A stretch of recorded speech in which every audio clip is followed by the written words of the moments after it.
painting to photography, from beadwork to woodworking, KQAL FM on the campus of Winona State University presents Art Beat. Art Beat highlights the work and accomplishments of local artists from in and around Winona. Support for Art Beat is made possible by the Minnesota Arts and Cultural Heritage Fund. On this episode of Art Beat, we take you to the 2021 Frozen River Film Festival, which was held virtually this year. Today, we sit down with Hywell Taff Roberts, director of Fish Camp, which was part of the local set at this year's festival. Roberts' film takes us on a journey that connects an extended midwestern family to the Alaskan wilderness through fishing. Fish Camp is a story of passion, family, adventure, tradition, and following your dreams. I'm Bill Stoneberg. Stick around as we take you to Fish Camp with filmmaker Hywell Taff Roberts on today's Art Beat. Taff, how you doing today? Very well, thank you, Bill. Thank you so much for inviting me. Well, I appreciate you coming in. When I watched the local set, this one stood out to me. Number one, I really love fishing, really love the water, and Alaska intrigues me. So all of those things together, I was like, ooh, I like this film. So just a little bit for our listeners, a little bit of background. You were born in Wales, yes, I understand? That's right, in North Wales, in the United Kingdom. Okay. Can you tell us a little bit about, just briefly, like your background, like how you got here, and well, I know that's probably a long story, huh? Well, yeah, I don't know how much time you have, but first 16 and a half years I lived there, and then there was no work unless you want to go down a coal mine. Oh, okay. So I left and I joined the Air Force, the Royal Air Force, and I was in the Royal Air Force for 6 years, and then I came out of the Air Force, and then I was restless, and I traveled through Africa, North Africa, and Europe, working on farms, and then I ended up in Spain, living for a year, and then well, it's a long story, but anyway, I got on a sailboat and sailed across the Atlantic to South America.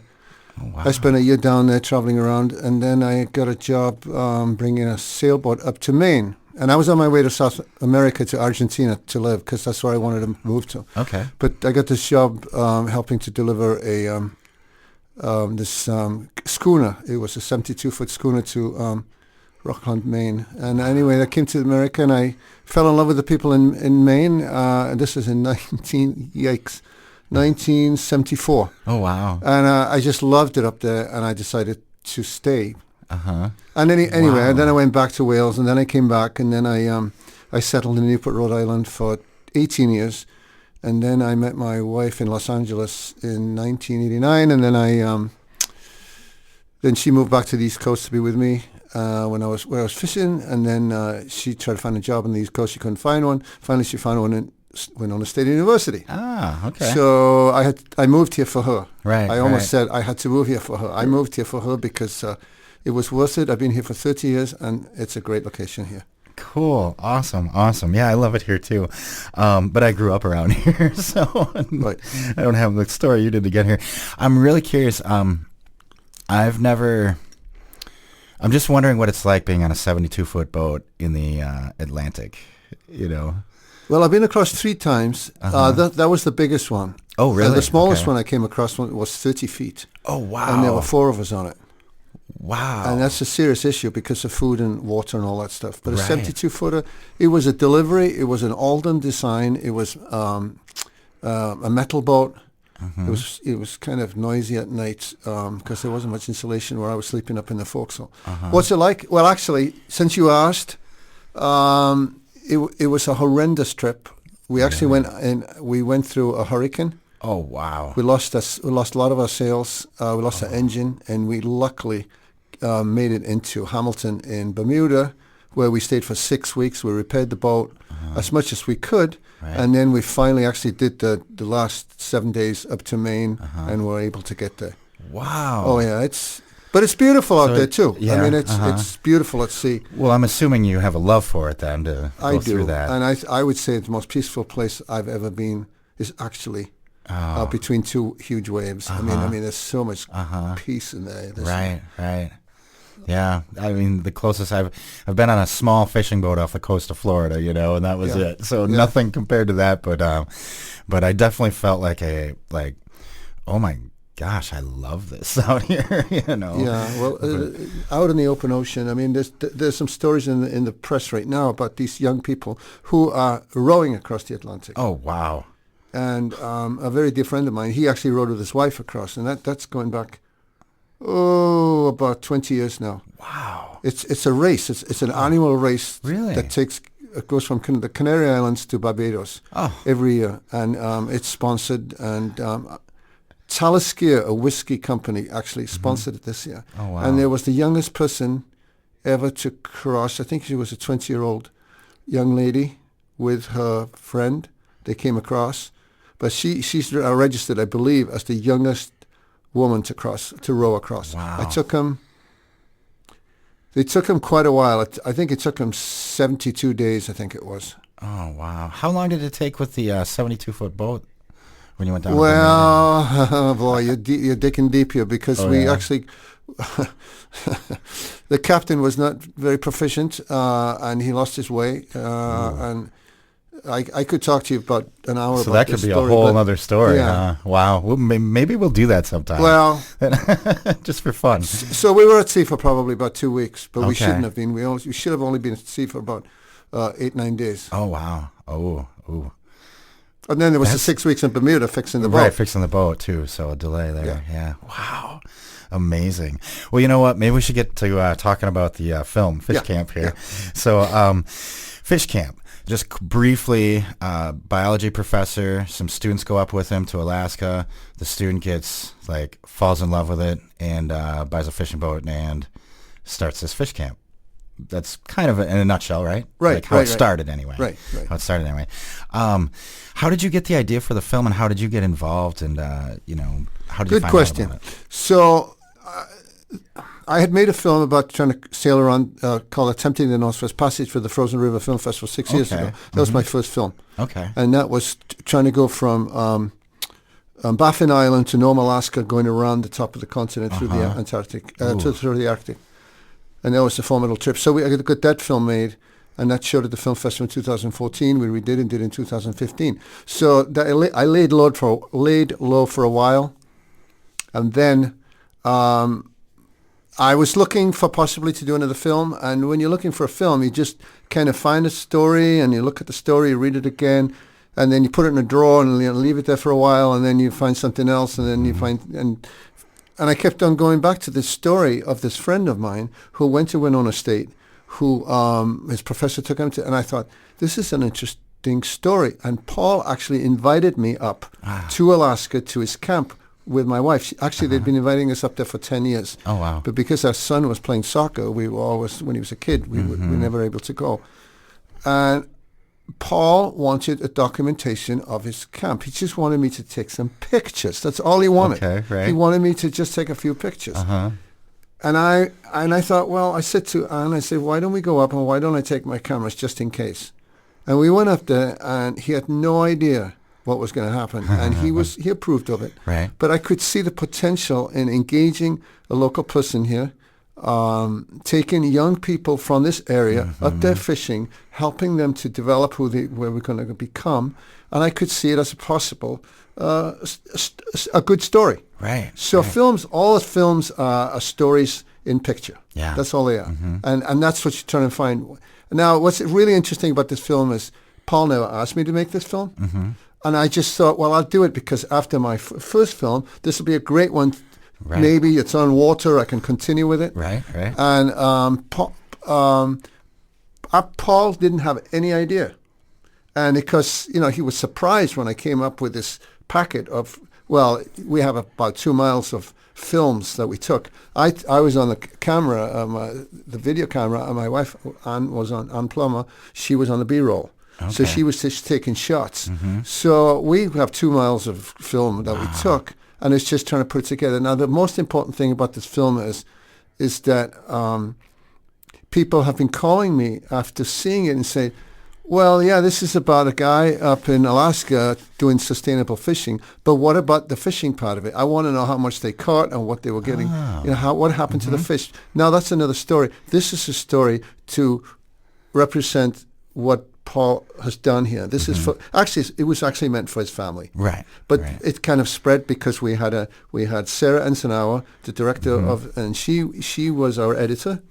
Paul was from here. The kids in the film are from down here. They made the music for it. It was so local. I thought, and you guys at the Frozen River Film Festival were looking for a local kind of a thing. Right. And I thought, let's try it. Yeah. Oh. And we might. Now the interesting thing is, people say, well, why don't you work on it? This is what we did on our first film. Work on it and try and redo it and make it so that it engages. So what is sustainable fishing in Alaska? This was never meant to be that, but talk a little bit more about the facts. Yeah. Do you think, are you interested in doing like a follow-up, about that? Possibly, but I have some other, I've got some other things in the oven right now too, trying to figure out if we're going to, We'll see. We'll balance it out. Yeah. Well, like you said, you get those ideas, and then you put them down for a little while because there's a lot of ideas floating around, and let it marinate. Right. And marinate is the best word. Yeah. And see what happens. And in my opinion, when you're looking at a story and you just dwell on it, let it drop, and if it comes back, look at it again, and then just see what happens. Mm-hmm. Right. Oh, I love that, and I love hearing about the process like that too, of how people do it, because that's fantastic. Well, with people asking about the sustainable fishing aspect and stuff, what about the young people who come up there and work with him? What do you think the big draw is for them? I mean, it seems like that almost seems like an obvious question to me, but it's a sense of adventure. I mean, you got a young people. You got Winona State here. You've got I don't know how many students you have. You have 9,000 students. Right, something. Yeah. Well, some of them are, sitting down at a desk in reading books all the time. It's not, they're thinking about something else also, being out there in the wilderness. Yeah. The reason why I make these films or stories, I put them together, I'm trying to connect people, especially young people and older people, anybody, to the world of nature. Yes. It's so beautiful out there. There's so much that you can, and if you can do it one-on-one with nature by yourself, it's more powerful rather than go in a group of 6 people camping, and you drink and all that stuff. But if you go to nature, it's unbelievable. Right. And it's what I'm trying to do is engage people with nature. I love that you said that you're trying to connect, There's so much fear of, well, what about the bears? What about if you fell? Right. What about, well, I can't afford it. Well, my leg doesn't feel all that good. Forget about all that stuff. Right. Just get on the path and start walking. Right. And your pains will go away. Yeah. That reminds me, throughout this local set this year in Frozen River Film Festival, there was a film called Connectivity. And by I saw it. It was very well done. And I talked to the young lady. Her name was Bryn. Yeah. And it reminds me, what you just said reminds me of that, because, they were talking about networking and how it's more than just for business people. It's connecting people, and I love that you talk about film as in connecting people with that, because like Fish Camp, that's something I'm extremely interested in. And so I love the film. And now it looks like, well, there are possibilities. You could go there, you could do this. You could, right? Right. When you do travel like this, when you go up to these places, faraway places, you tend to run into other people. And those are some of them extremely interesting. And last night I received an email from somebody I met when we were coming back from our Arctic trip off the coast of Labrador. We were sailing for 3 weeks. We run into this guy. His boat was sinking. Oh. And he was by himself. And a fishing boat got to him before we did and took him into Labrador City, I think it was.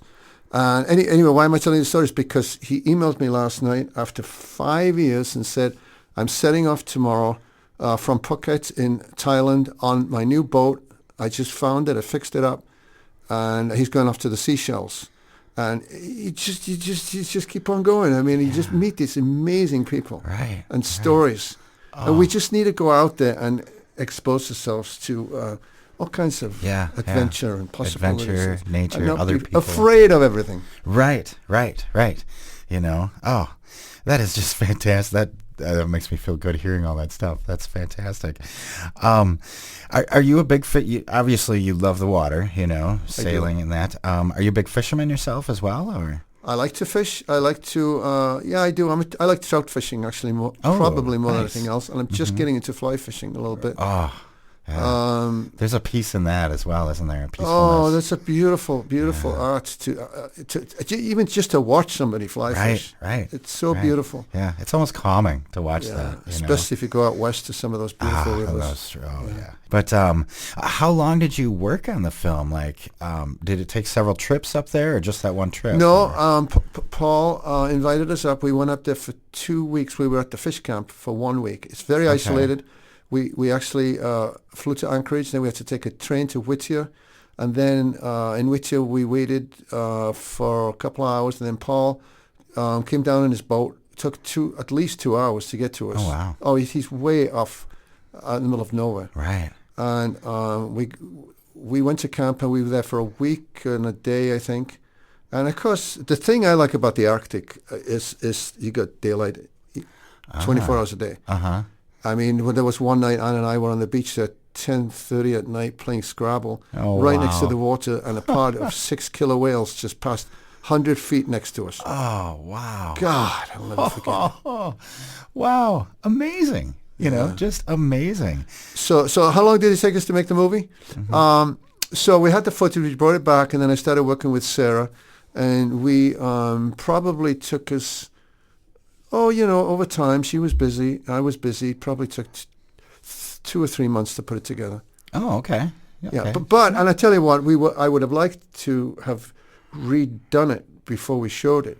Oh, but Sarah has moved on, and she's married, and she lives up. I believe she lives in Minneapolis now. So she wasn't able to. She just didn't have the time, and we did not want somebody else possibly taking over. I mean, I didn't want to edit it. I want somebody else to edit it. So it's probably best to let the film be, and then if we're going to redo it, we'll see. We'll see how that goes. Maybe include it in something else along down the road. Correct.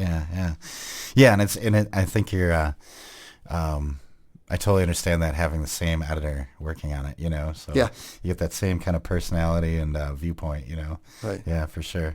Well, no. Working with an editor, though, it's not always a walk in the park, because you want this. Well, no, I don't want that. Yeah, I want that. Right. But actually, working with Sarah was really good, because actually we had the similar ideas, I think. Okay, nice. Yeah, and she's, I've never worked with her in that capacity. Oh, she was a treat. As the director of Frozen River in the past, it's, And I remember one year that I went out to Telluride to help pick some of the movies for the festival. And Sarah was in that team that we went out there and got to know her a little bit. But she's just absolutely a wonderful person. Right. You talked a little bit about... the first film you had at Frozen River, in 2015? Attempting the Northwest Passage. Okay. And what's your background in filmmaking? Like, how did you get into filmmaking? Well, I'm not a kind of a technical guy at all. Okay. And I'm not a photographer. My brother's the photographer. Okay. And what happened was I had the opportunity to go to sail around the Northwest Passage. And it was a friend of mine from 40 years ago. 50 years ago now. I went to school with, and he wanted to do this trip 50 years ago. We used to bump heads in the library. Oh, wow. Okay. And anyway, he joined the military. He went to the Marines. I went in the Air Force.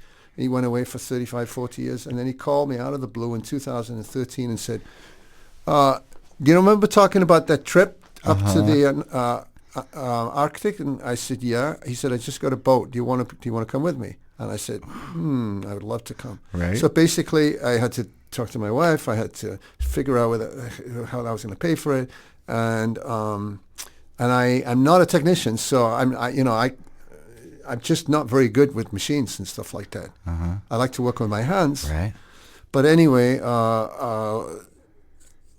people kept on saying, "You're going up there, and you're going to take some pictures. You're going to make a movie." And I said, "No, I'll take pictures." Right. And I'm a bird watcher, and I'd rather spend time studying nature and birds and stuff like that. Right. Anyway, long story. I went to the Rotary Club here in Winona, and people had wanted me to tell what I was going to do. Right. And there was so somebody heard me talk and said, "How can we help you?" And I said, the Minnesota Marine Art Museum heard about the trip, and if they decided they would help me out, and they paid for the camera equipment. Wow, nice. And I thought, well, what am I going to do with this now? How am I Right. going to use it? All these lights flashing and batteries going dead and everything else. Right. But anyway, I taught myself, and I had somebody help me do that. And Harry Klein, who's a local photographer, he helped me a lot, and we got all the equipment together. But it was daunting to go up into the Arctic with all this equipment. All that gear. And we had a drone. One of the this is wow. when drones were coming out. Yeah. And were they legal in the? And I had to get a lawyer to make sure that they were legal up there, in the Arctic, and some of the places we're going. But anyway, we unfortunately, the drone. One of the people on the boat trip, there were 5 of us, was a pilot in Africa. He was a bush pilot, Right. and he was going to take the drone over and take care of that, because I didn't want to mess around with it, not being technically orientated. Anyway, he took it, but he crashed about 3 days after we used it. Oh yeah. He crashed into the side of a building when he was practicing with Oh it. boy. But people know how to use them today. Yeah, yeah. But again, here, for people listening, well. What happens if somebody steals my equipment? What happens if somebody drops a camera? What happens if... Well, it was very difficult to make this film, because I was on a boat with 4 other people, and it was only 40 feet long. And did they want somebody, taking movies on the camera? I had to talk to them for quite a bit to convince them that, and it wasn't all... It was a challenge. Let's put it that way. Right. And I had somebody on the boat now and again would help me and include me in the picture, and then take a picture of me or whatever, and just so. Wow. But So that was your first film then? That was my first film. Wow. And what happened was we actually made it. We showed it at the film festival, I believe, in 2014. And then there was a lot of snowbirds down south. I hadn't seen it and wanted to hear it, so we watched it at the. We showed it at the Historical Society in Winona. Sure. And there was a couple who came to that and said, we would like to help you redo this film. Oh. And I met with them, and they were very generous to us, and they said, we like what you've done, but we want you to improve on it if you'd like to. Right. And that was when we decided. Bernadette Mafood was the manager of the Frozen River Film Festival at the time. Okay. Wonderful person. She's passed away, and this film is dedicated to her. Oh, okay. She died of cancer about a year later. Oh, okay. Yeah. And anyway, we redid the film, and I have to say the focus on that second doing that film was to try and get women and older people involved in going out to nature, not to be afraid because of some things. Right. And if you watch the film, which you can, anybody can watch this film. It's free. Okay. You can go to the website wildwalestours.com. Okay. If you go to wildwalestours.com and you go to the bar on top and you go to media and you scroll down to documentary. And then you put if the password isn't there, it should be Franklin, Franklin with a big F. Franklin is the password, and off you go, and it's 40 minutes. And it's a documentary of 5 people, three guys in the late 60s, and 2 people in their 50s, trying to sail from Baffin Island to Norman, Alaska. We called it Attempting the Northwest Passage. And I'm not going to tell you what happened, because you watched the film. Yeah. And Totally. it was the first film I ever made, and it was a lot of work, but it was a lot of fun to put it together, and I learned a lot about making movies. Yeah. And when I watch a movie Obviously. now, and I watch a movie, I don't care what it is. I'm trying to find out what's going on here. Why did they do that? How they do that? And why didn't they do this? Right. And it's critical, judgmental, or whatever, but it helps me look at how I want to portray. Yeah, But yeah. It's like studying an exercise, right? It is. A little practice and play. And one of the things I like to do about filmmaking, which surprises me, is, well, I like, if in the last film we just made, Fish Camp, it was engaging those people before they get in front of the mic and the camera. I want them to open up. I want them to be relaxed, and I want them to tell the stories they want to tell in a way that they don't they forget they're on camera. Right. And I like that. And it's putting people in that situation. Oh, beautiful.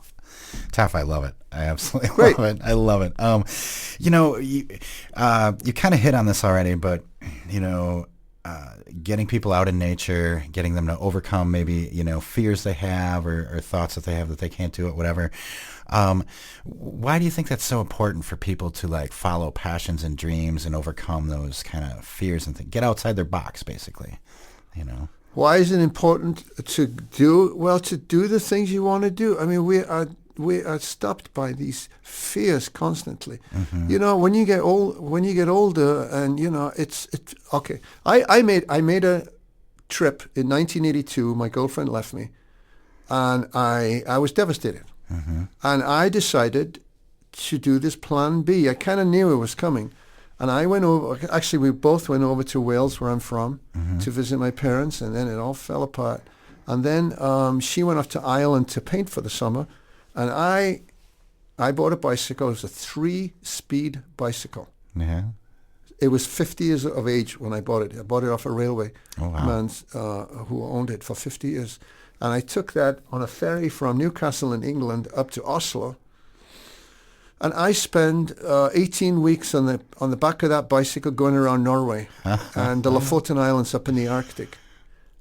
And I almost threw the bike into a field about half a dozen times, but I kept on going against the wind and the rain and everything else. But I'll tell you why. Today, that was 1982. That's a long time ago. Do I remember that story? It's so beautiful. I'm still connecting with people. Every Christmas, I send them a Christmas card. They send me cards from Norway. And it's just, why? Because as you get on in life, it feels so good. I mean, you can dwell on them afterwards. So when we get older, and maybe you can't do these things, you can pull them out and shine them up a little bit and say, boy, that was a great trip. Right. We need to get out there and have experience and just, I'm not saying you shouldn't educate yourself. That's very important. Right. But also remember to try and go out there and do some of the things you want to do. Yeah. And not be stopped by people saying, you know what, you can't afford it. Right. Or, you're not strong enough, or it's dangerous, or... Yeah. That's true wealth, isn't it? Those memories and those experiences. That's extremely wealthy, yeah.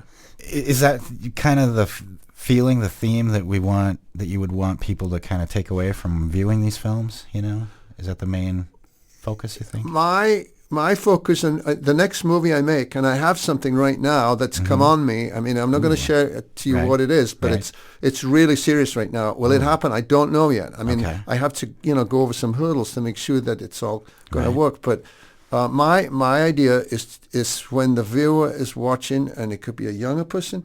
And in the first film we made, Attempting the Northwest Passage, I was, because there were older people in the late 60s doing this trip, trying to engage people at home who think, well, I'm retired now. I can't do that anymore. To say, screw it, just do it. Right. And you'd be amazed what you can do if you put all those things aside. But what I want people to do is to say, wow, you know what?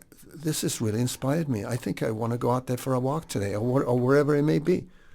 But when you go out, as I said before, going camping with 6 people is fine, but sometimes go out there by yourself and listen to the birds, look at the mushrooms, or the fish, or whatever. Just experience it and try and feel it out. Yeah.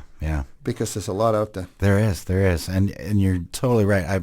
I used to take a week-long trip up north by myself every year, and it's a far different experience than being with people, and you connect with your surroundings in a way that you can't normally with other people around, Right. Now that picture, the first picture that I saw on the festival this year was a picture of my life. It's about this, I can't remember his last name, Amos is his first name, and this filmmaker, well, he's been taking pictures and making movies for years. I would say he was in his late 60s. Okay. And he's been swimming with killer whales and every kind of animal, dangerous animal you can imagine. But he'd never swam with a polar bear. Now, I was up there in the Arctic, and I went, one day I walked for half a day by myself with a gun, and I feel so lucky that I'm still here, because that was such a dangerous, stupid thing to do. Yeah. Because when you see Amos's film, it's about trying to get together swimming with the bears. Right. And his connection. Who in his right mind is going to go and jump in the ocean and take a picture of a polar bear? Right. They are aggressive. They can run at 35 miles an hour. They can swim at 6 miles an hour, and they'll eat you up right there and then. Right. Wow. But do not miss that film. Yeah. It's called Picture of My Life. Picture of My Life. Yeah. Oh, there's so many good films. But where did he get the courage to do that? To jump off that boat. Where did he get it from? There was a lack of fear, because he, over the last 40 years, this man has been taking pictures and images. He's been all over Africa. He's been in front of lions and tigers. But for some reason, he is trusting. Right. But if you want to know what happened, watch the film. It's a really good film. And that was the first film this year. And I'm really glad that they showed that, because it was so powerful. Oh, fantastic. Fantastic. How about you, before we go, how about yourself? You know, we talked about what people can get out of these films and things like that. What is the most rewarding, or what do you get out of sharing these stories? What is the importance to you? What is important for me about sharing these? What's important to me is that I see so many potential. I see potential in people, possibilities where they and I'm not going to say they waste their time doing some certain things, but why don't you? I mean, if you could just see what's out there, right? You know, I mean, I guess it's in the joy of giving other people the experience of, I mean, looking at a flower or a butterfly and say, wow, look at the colors there. That's the joy for me. Oh, cool. I love it. Taff, it has been a super huge pleasure talking with you. Thank you, Bill. I really appreciate it. Thank you for asking me. I really appreciate it. Yeah. And we need to keep the festival going. It's been going, I think, in the 14th, is it? 14 or 15? Well, I have to tell you, I volunteered in every one of them, and it's been very. It was difficult, different this time that we weren't able to volunteer, because it was right, and they did so well. Yeah. Oh, it's fantastic. Still, Eileen and Eileen and Dan. Dan. Thank you so much. Dan and Eileen. I mean, I don't know how they did it. I mean, it was there were so many challenges there, but they did it, and they did a great job. Yeah, they did. And it was great. There were so many local films. Yeah, excellent films. I love that. I absolutely love that. Also, I wanted to mention before we go, the website. It's Wild Whales Tours and Walkabouts. Is where we can find WildWhalesTours.com, and that's my other business, a side business. I take people hiking in Wales, up in the mountains in Snowdonia for usually 6 to 8 days, and we cancel. Well, then we might have some in October if everything's done, but we'll start again next year. Right. Okay. Cool. That's something else I wanted to talk about, but maybe that's another episode. Maybe that's another one. Yeah, maybe we talk about that another time. I would love to, in fact. But yeah, so what's the specific address again? It's the address of the email for the website. Wild Whales Tours. WildWhales.com. WildWhales.com. Go across the bar to media. Go down to documentary, and the password is Franklin. That's a 40-minute documentary of 5 people trying to sail from Baffin Island to Nome, Alaska in 2014, and it wasn't beer. It wasn't all beer and Skittles, I'll tell you that. Right. Oh no. Right. No. Right. And you just have to watch the film and see. Oh, cool. And if you ever want to contact me from the email at the website. And if you have any questions about the film, you can always get hold of me. Great. Well, once again, thank you so much. Thank you, Bill. Absolutely love this conversation, and I will be contacting you again. I want to talk about the tours and walkabouts as well sometime. Great. So we'll have you back. We've been talking to Hywell Taff Roberts. He directed the film Fish Camp that was shown at the local set for the 2021 Frozen River Film Festival this year. And, thank you so much. Thanks again to Hywell Taff Roberts, director of Fish Camp, which was shown at the 2021 Frozen River Film Festival here in Winona. For more information on Hywell Taff Roberts, go to wildwhalestours.com. For more conversations on art, tune into Artbeat Tuesdays at 12:30 right here on 89.5 KQAL. I'm Bill Stoneberg, and we've just heard from filmmaker Hywell Taff Roberts on Artbeat. Artbeat is written and produced by KQAL FM on the campus of Winona State University. Visit us on the web at kqal.org.